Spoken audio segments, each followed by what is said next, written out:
We're interested in economic development. We measure that in shorthand as the gross domestic product per person. But we've noted that the variation in incomes across households within a country, across individuals within a country, can be very large. So we have to take into account not only the average level of income, but the inequality of income within a country. You all know the famous quip of the man whose feet are in fire, whose head is on ice, and he's asked, "How's the temperature?" He says, "On average, it's fine." But of course, it's devastating with the inequality of fire and ice. And societies can be like that also.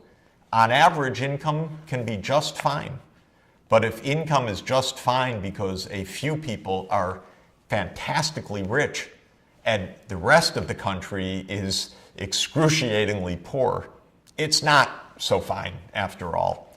And so in addition to measuring the average level of development as the gross domestic product per person, we want to find ways to measure the inequality of income within the country. There are several indicators that are used. We can look at the ratio of incomes of those at the top of the income distribution to those at the bottom. Sometimes we look at the income of the top 20% of the population compared to the income average of those in the bottom 20%, the poorest 20% of the population. Another measure that is quite useful, a little bit fancier, is a measure called the Gini coefficient. It's a measure that varies between 0 and 1. 0 meaning complete equality. Everybody has the same income. And 1 is exactly the case of one person in the country having everything. You know, the king, the potentate. He owns everything. And everybody else is completely impoverished. They have nothing. That would be a Gini coefficient of 1. Of course, real societies aren't at 0 or at 1. They're somewhere in between. Societies that we would regard as rather equal, with a broad middle class. A lot of countries in Scandinavia, for example, have a Gini coefficient around 0.25, whereas countries that are much less equal, where there really is a lot of wealth at the top, but then a lot of poverty alongside it, might have a Gini coefficient not of 1, the pure inequality, but a Gini coefficient around 0.5 or 0.6. And so that's the variation. It's an extremely useful measure. We can put it on a map and have a look at where inequality tends to be high and where inequality tends to be relatively low. The lowest inequality tends to be in Western Europe, and especially in Scandinavia, as I mentioned. Countries like Sweden, Norway, Denmark tend to have a relatively equal income distribution, a broad middle class, not so many super rich, and basically no super poor. And you see on the map the light shading of those countries indicates a quite low Gini coefficient. Canada is similar. The United States, if you look just south of Canada, that's shaded in red. The US is quite unequal in income distribution compared with Canada or Western Europe, and especially compared with the countries in Scandinavia. In the United States, we have a lot of super rich, more billionaires than in any other part of the world, and we have a lot of very poor people. Maybe not as excruciatingly poor as one would find in the least developed countries, but relative to the billionaires, poor people in the United States really don't have very much at all. You can see, looking at this map, a very interesting phenomenon that most of the Americas, with the exception of Canada, shaded in red and quite unequal. The Americas as a whole, both North America and South America, are relatively unequal societies. Africa, for the countries where we have the data, also rather unequal. And in comparison, for example, with India or other parts of Southeast Asia, Africa tends to rank relatively high in inequality. China was quite equal in its poverty 50 years ago, but with a lot of economic development, with a widening of the gap between those living in the urban areas doing rather well and those living in the rural areas remaining still rather poor. The inequalities in China have risen to levels similar to those of the United States, and that means on an international comparative basis, a relatively high degree of inequality. Now, it's interesting to look in a little bit more refined way at this Gini coefficient among the high-income countries, because it shows us that there are different pathways to economic development. Getting richer doesn't mean necessarily becoming more unequal, nor does it guarantee becoming less in inequality or more equal. There are different pathways for development. Northern Europe has chosen a pathway of becoming wealthier with a lot of social equality, whereas the United States has been on a path of rising incomes alongside rising inequality.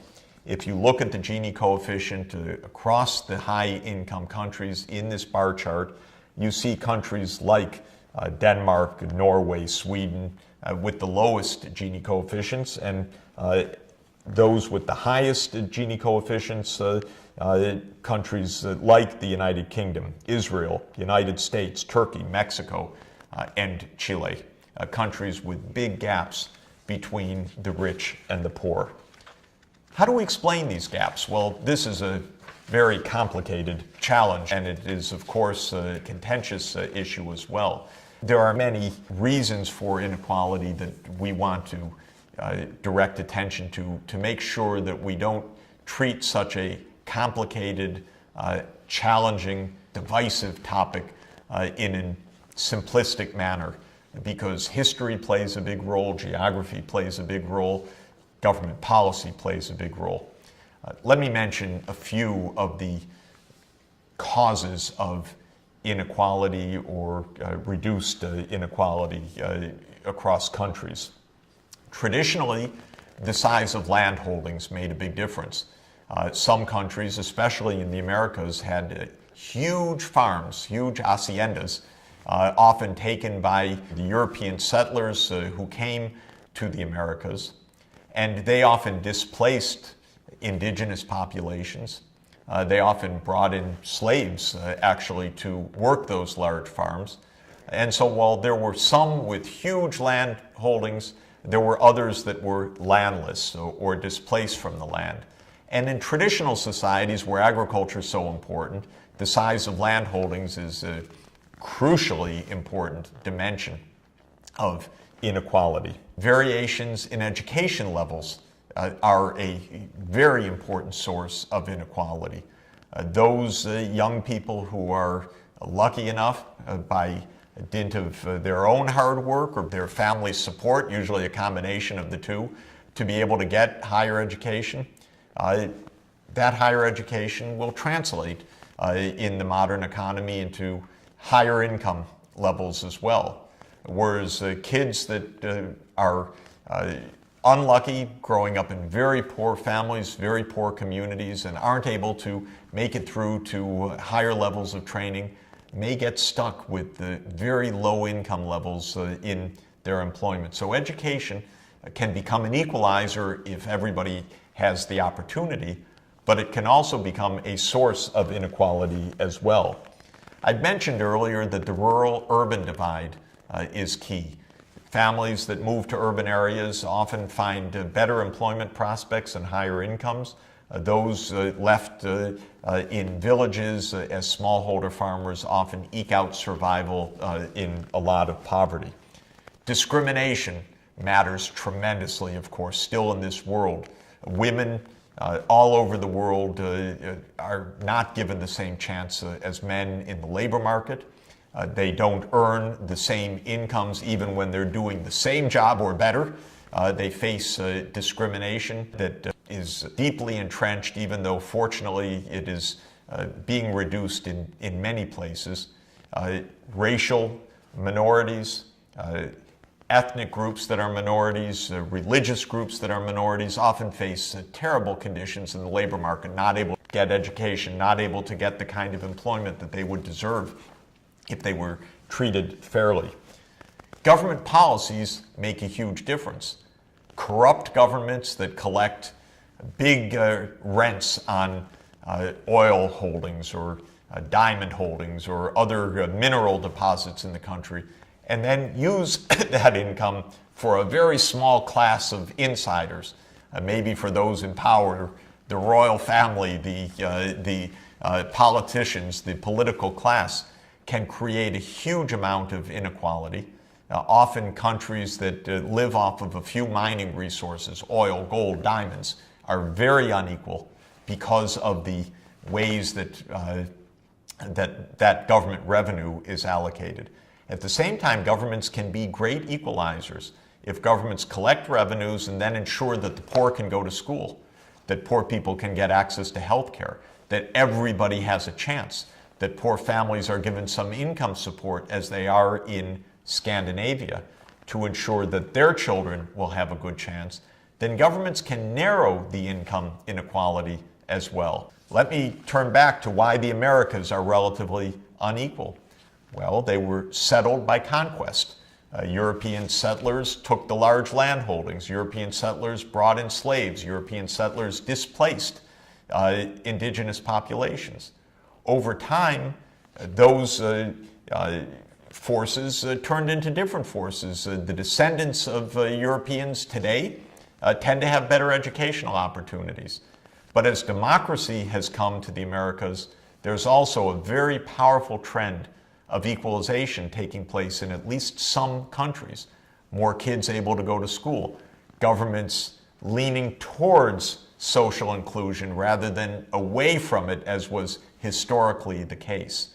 In sustainable development, not only do we try to understand inequality, but we hold it as one of the goals that there should be social inclusion in economic development.